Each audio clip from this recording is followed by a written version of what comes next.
পশ্চিমবঙ্গের রাজ্য সরকারি কর্মচারীরা দীর্ঘদিন ধরেই আন্দোলন, বিক্ষোভ, অনশন বিভিন্ন কর্মসূচি করে আসছেন তাদের বকেয়া ডিএ আদায়ের লক্ষ্যে। দীর্ঘ 2 বছর ধরে শহীদ মিনার চত্বরে সংগ্রামী যৌথ মঞ্চের ব্যানারে রাজ্যের একাধিক কর্মচারী সংগঠনগুলি একত্রিতভাবে কেন্দ্রীয় হারে ডিএর লক্ষ্যে নাছোড়বান্দা আন্দোলন করে চলেছেন এবং সঙ্গে চলছে আইনি লড়াইও। বর্তমানে কলকাতা হাইকোর্টের পর এবার দেশের সর্বোচ্চ আদালত সুপ্রিম কোর্টে এই মামলাটি বিচারাধীন। তবে হাইকোর্টে এই মামলাটির রায় সরকারি কর্মচারীদের পক্ষে গেলেও এই মুহূর্তে সর্বোচ্চ আদালতে এই মামলাটির শুনানি বারংবার পিছিয়ে যাচ্ছে। এখন পর্যন্ত এই মামলাটি দেশের সর্বোচ্চ আদালত সুপ্রিম কোর্টে 14 বার পিছিয়েছে, আর 14তম এই মামলাটির শুনানি হয়েছে চলতি মাসের 7ই জানুয়ারি। তবে প্রত্যেকবারই সময়ের অজুহাত দেখিয়ে বারে বারে পিছিয়ে যাচ্ছে এই মামলাটির শুনানি। আর ঠিক এরই মধ্যে কেন্দ্রীয় ও রাজ্য সরকারি কর্মচারীদের বেতনের ফারাকের কথা তুলে ধরেছেন রাজ্যের বিরোধী দলনেতা শুভেন্দু অধিকারী। তার মন্তব্যের পরে বিশেষত রাজ্য সরকারি কর্মচারীদের পাওনা নিয়ে বাড়তি ভাবনা ভাবতে হচ্ছে নবান্নকে। আগামী ফেব্রুয়ারি মাসের 10 তারিখ থেকে শুরু হচ্ছে রাজ্য বিধানসভা বাজেট অধিবেশন।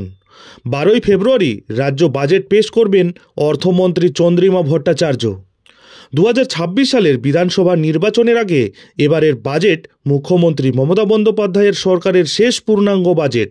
তাই এই বাজেটে রাজ্য সরকারি কর্মচারীরা বড় অঙ্কের মহার্ঘ ভাতা ঘোষণার আশায় রয়েছেন। প্রশাসনিক সূত্রে তারা জেনেছেন বিধানসভা ভোটের কথা মাথায় রেখেই আসন্ন বাজেটে বেশ কিছু নতুন প্রকল্প ঘোষণা করতে পারেন মুখ্যমন্ত্রী। এছাড়াও রূপশ্রী, কন্যাশ্রী, লক্ষ্মীর ভাণ্ডারের মতো প্রকল্পগুলিতে অতিরিক্ত অর্থ বরাদ্দ হতে পারে। তার ভিত্তিতেই সরকারি কর্মচারীরা মনে করছেন তাদের মন পেতে বাজেটে বড় অঙ্কের ডিএও ঘোষণা হতে পারে রাজ্য সরকারি কর্মচারীদের জন্য। সরকারি কর্মচারীদের ডিএ সংক্রান্ত বাসনার কথা অজানা নয় মুখ্যমন্ত্রীর। তাই বাজেট অধিবেশন শুরুর আগে আপাতত ডিএ নিয়ে অঙ্ক কষতে ব্যস্ত হয়ে পড়েছেন অর্থ দপ্তরের শীর্ষ আধিকারিকেরা। সম্প্রতি কেন্দ্র 8ম পে কমিশন ঘোষণা করার পরে কেন্দ্রীয় সরকারি কর্মচারী এবং পশ্চিমবঙ্গ রাজ্য সরকারি কর্মচারীদের বেতন এবং মহার্ঘ ভাতার মধ্যে পার্থক্য উল্লেখযোগ্যভাবে বৃদ্ধির পথে। তাতেই ডিএ নিয়ে দীর্ঘদিন ধরে আন্দোলনরত রাজ্য সরকারি কর্মচারী সংগঠনগুলির ক্ষোভ খানিকটা বেড়েছে বৈকি। ভোটের কাজে সরকারি কর্মচারীদের বড় ভূমিকা থাকে, তাই রাজ্য বাজেটে তাদের জন্য রাজ্য সরকারকে অতিরিক্ত কিছু ভাবতে হবে বলে মনে করছেন প্রশাসনের একাংশ। এদিকে বর্তমানে কেন্দ্রীয় সরকারি কর্মচারীরা 53% হারে মহার্ঘ ভাতা পাচ্ছেন, আর সেই জায়গায় দাঁড়িয়ে পশ্চিমবঙ্গের রাজ্য সরকারি কর্মচারীরা পাচ্ছেন মাত্র 14%। কেন্দ্র ও রাজ্য সরকারি কর্মচারীদের বেতনে এই উল্লেখযোগ্য ফারাকের কথা তুলে ধরেছেন বিরোধী দলনেতা শুভেন্দু অধিকারী। তার এই মন্তব্যের পরে বিশেষত রাজ্য সরকারের কর্মচারীদের পাওনা নিয়ে বাড়তি ভাবনা ভাবতে হচ্ছে নবান্নকে। অর্থ দপ্তরের একটি সূত্রের বক্তব্য, 4 থেকে 6% মধ্যে ডিএ বৃদ্ধি করা যায় কিনা তা নিয়েই আলোচনা চলছে। তবে যে পরিমাণ ডিএই দেওয়া হোক না কেন তা বাজেট পেশের একেবারে শেষ মুহূর্তে ঘোষণা করতে পারেন মুখ্যমন্ত্রী মমতা বন্দ্যোপাধ্যায়।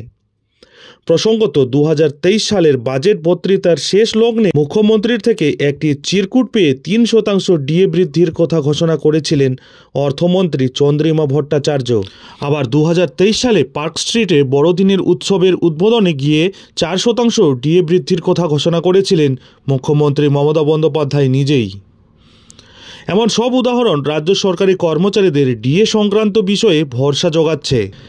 রাজ্য সরকারি কর্মচারীদের সংগঠন কোঅর্ডিনেশন কমিটির নেতা বিশ্বজিৎ গুপ্ত চৌধুরী বলেন, নতুন বছরের শুরুতেই আমরা মুখ্যমন্ত্রীকে চিঠি লিখে বকেয়া ডিএ দেওয়ার দাবি জানিয়েছি। রাজ্য সরকারি কর্মচারীদের 39% ডিএ বাকি। এবারের বাজেটে সেই পরিমাণ ডিএ সরকারি কর্মচারীদের দেওয়ার দাবি করেছি আমরা। বকেয়া ডিএর দাবিতে গত 2 বছর ধরে আন্দোলনকারী সংগ্রামী যৌথ মঞ্চের আহ্বায়ক ভাস্কর ঘোষের আবার বক্তব্য, রটনা যেসব সময় ঘটনা হবে তার কোনো অর্থ নেই। আগে রাজ্য সরকার সরকারি কর্মচারীদের পূর্ণাঙ্গ বকেয়া ডিএ মিটিয়ে দিক, তারপরে না হয় এ বিষয়ে মন্তব্য করা যাবে। তবে গত বছর মুখ্যমন্ত্রী নিজেই জানিয়েছিলেন রাজ্যে 5.5 লক্ষেরও বেশি সরকারি শূন্য পদ রয়েছে, সেই বিষয়েও সরকার নিজের অবস্থান স্পষ্ট করুক।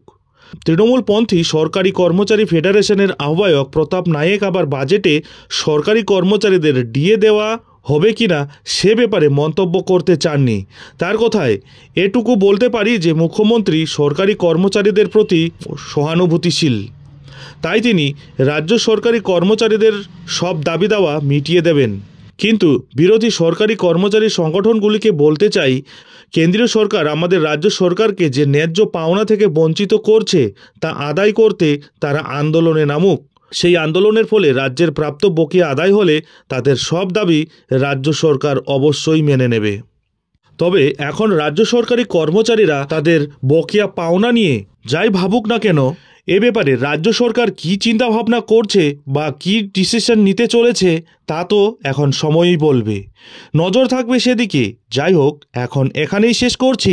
এই ধরনের পরবর্তী গুরুত্বপূর্ণ লেটেস্ট আপডেটের জন্য অবশ্যই চ্যানেলে চোখ রাখুন।